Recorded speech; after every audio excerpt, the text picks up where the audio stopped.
I mean, I think it's a true underdog story of a bunch of kids who you don't really know if they have it in them to succeed, and step by step, challenge by challenge, they keep succeeding, and we get to experience that, which just feels so good. Yeah, I'm kind of a sucker for stories like that where you're rooting for somebody who maybe doesn't have the advantages that other people may have. Yeah, there's something visceral about it to see somebody it's a rags to riches story in a way. Joe Rantz is a man from Scrim in Washington, and he is a ferocious young man. He was abandoned his whole childhood by his family. When he was 13, his dad abandoned him for the final time, left him to fend for himself. And I was just so inspired by the fact that the next day he woke up and decided that he wasn't going to let that moment define him. He wasn't going to drown. He was going to thrive.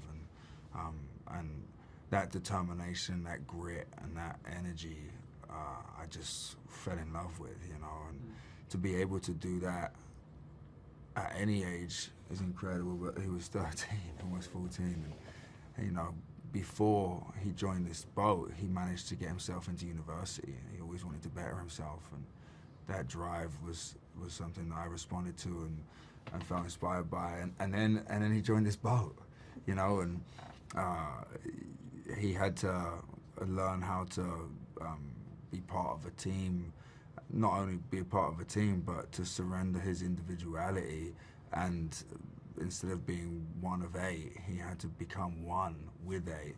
And what they went on to do by winning the gold in Berlin, and even, you know, he joined. Most of those boys joined the rowing team out of necessity, out of financial worries. Joe was homeless. He was living in Hooverville, which was a slum just outside of Seattle, and by joining this team, he had a bed and money to eat, and the fact that these boys went on and did what they did is nothing short of remarkable.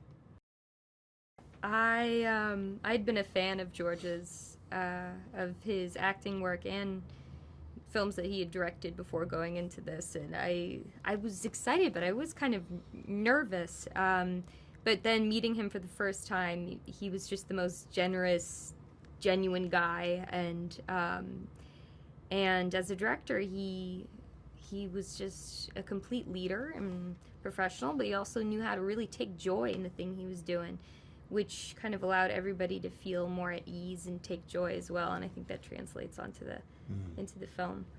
But he's, yeah, just a great guy, and I would work with him again and again if I could. Well, we trained for 5 months together to get to a pretty decent level. All of the rowing in the film is us, pretty much, apart from some really wide shots. It was important for us that we could achieve that and row as if we were Olympians. So the first 2 months of that process before we started shooting, we rowed for 4 hours a day on the River Thames. We trained doing in the gym stuff, and we had a PT, we had nutritionists, we had physios, we had people giving us massages when we were doing the races. It was a professional sports outfit that we were a part of. It's one of the most excruciating things I've ever done in my life, physically and emotionally.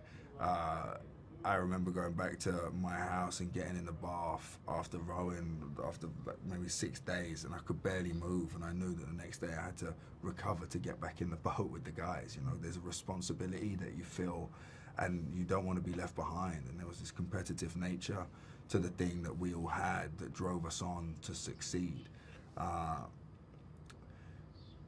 The unique thing about rowing in sport is that it's not like basketball or soccer or what, I can't believe I just said soccer, but football.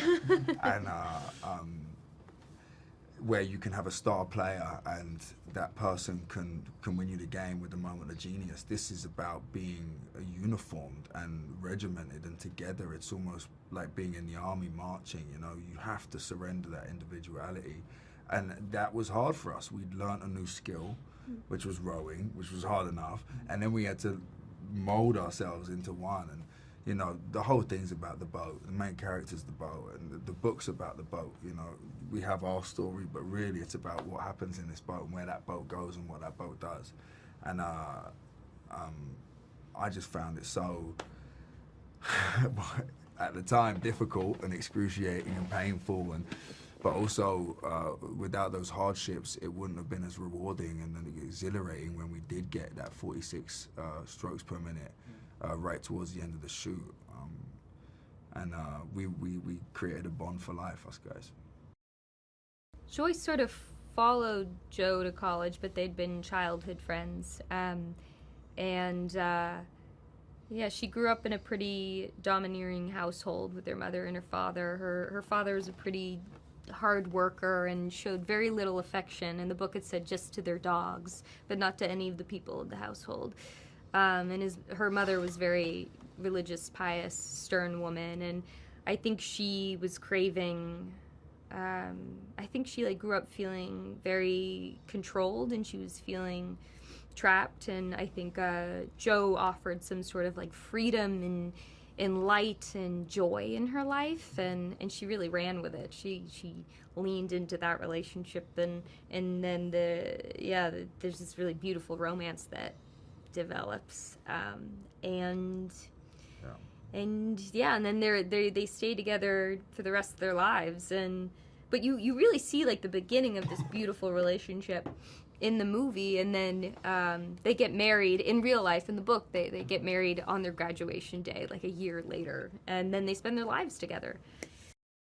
Well, I love sports movies. I love sports and I love movies, so the two things combined with an underdog story is just, the most rewarding type of movie, I think. And, what these guys did and how they learned to be together and pull together and set aside their differences, I think is the takeaway here.